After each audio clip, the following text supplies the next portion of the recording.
Hi everyone. I just wanted to bring you a quick, maybe not so quick, review of a perfume that I was only introduced to maybe a couple of months ago when I ordered a bottle. I'd smelled it before, ordered a bottle off of FragranceNet, and I think it instantly became maybe one of my favorite smells of all time.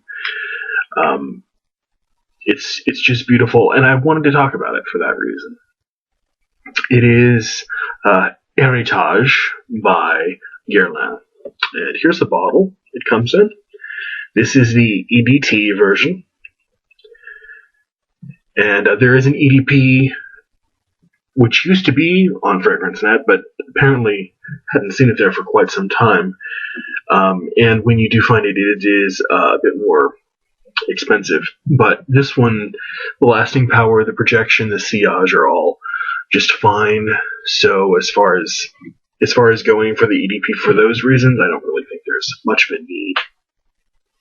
So, like I said, this is the Eau de Toilette version of Héritage by Guerlain, created by Jean-Paul Guerlain, and put out in 1992. So it's got a little bit of age on it, but it's not quite maybe not what you'd call a vintage perfume quite yet. According to Fragrantica, the note and accord breakdown is pretty long and extensive and impressive. Just to give you a small taste, I'll list off some of the notes. It says on the top that there's bergamot, orange, aldehydes, green accords, lavender, lemon, petitgrain, violet, clary sage, and a gentle touch of nutmeg. In the middle, there's pepper, coriander, orris root, rose, jasmine, carnation, honeysuckle, geranium, and lily of the valley. And at the base, you have cedar, vetiver, patchouli, amber, tonka bean, oak moss, sandalwood, and powdery vanilla. My favorite kind of vanilla. Powdery, dusty vanilla. This is much, much more than I ever could figure out with my nose, my simple beginner nose. But it's really a testament, I think, to the tremendous talent that you have to be a great perfumer. And the incredibly long lists of ingredients that go into your favorite scents, most of which you probably aren't even able to pick up on. But the fact that they're there and that someone needed to know that they were there to make them that great is just really impressive and sort of humbling. So, what do I get out of Héritage?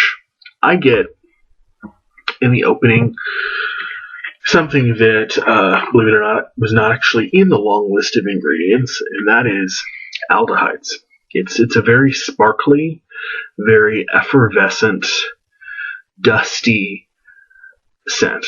Not just the opening, but from the opening to the dry down all the way.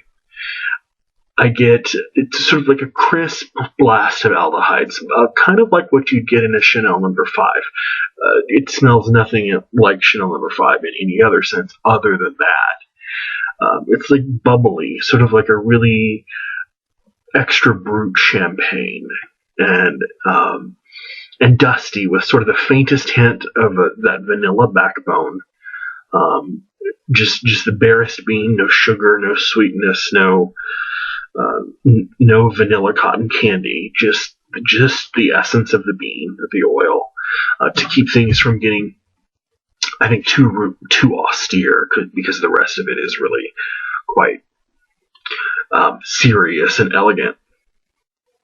To me, Héritage is all about the woods with some of the lighter florals mixed in, the carnation, and the jasmine and the lily of the valley.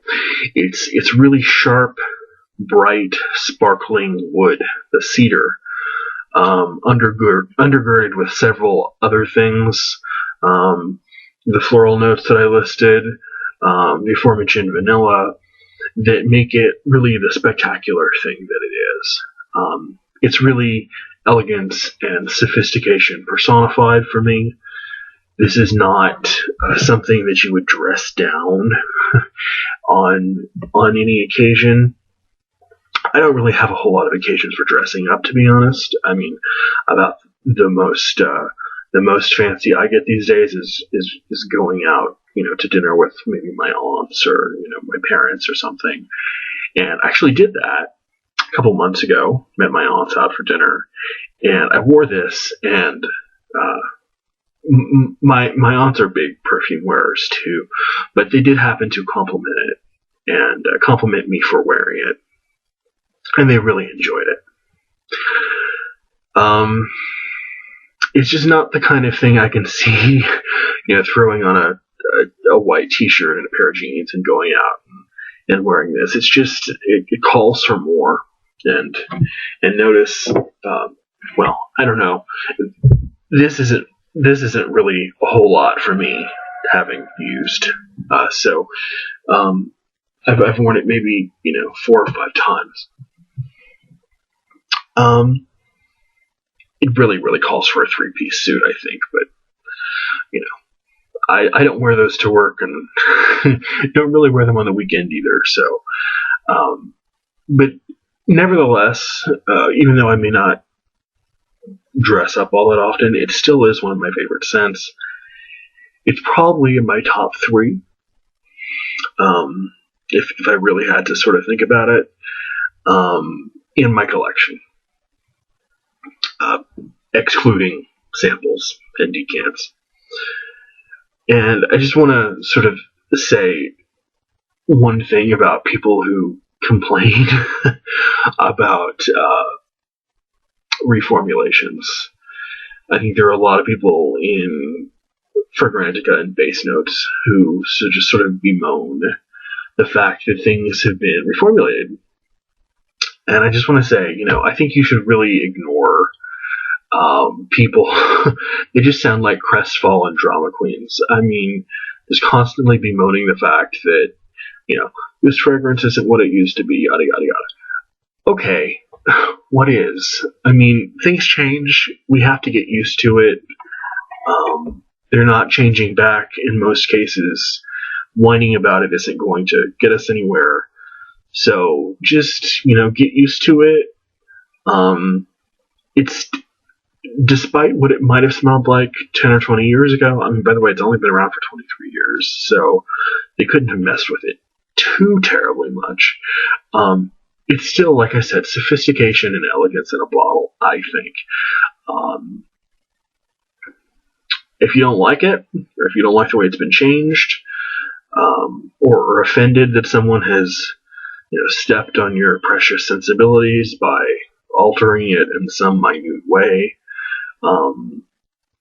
find another hobby. I mean, it's not worth grousing about. It's really, there are better things to do. It's beautiful. It's I would have loved to smell the original. I'm sure it's changed, but this is really amazing. And if it really has gotten much worse, and this is the much worse that it's turned into, well, then the original must have been truly something special, because this is still quite beautiful. You can get yourself a sample, I think, probably. I don't know. I just sort of... oh yeah, where did I find this? myperfumesamples.com. myperfumescents.com, something like that. And the bottle on PerfumeNet, $45, something like that. Just really nice stuff. So also very unisex too. I think a woman could easily wear this. The dry woods, the vanilla, the dry powdery dusty vanilla is just, the dry down is wonderful. So go ahead and check it out. Otherwise, have a nice night, guys, and I will talk to you later. Bye.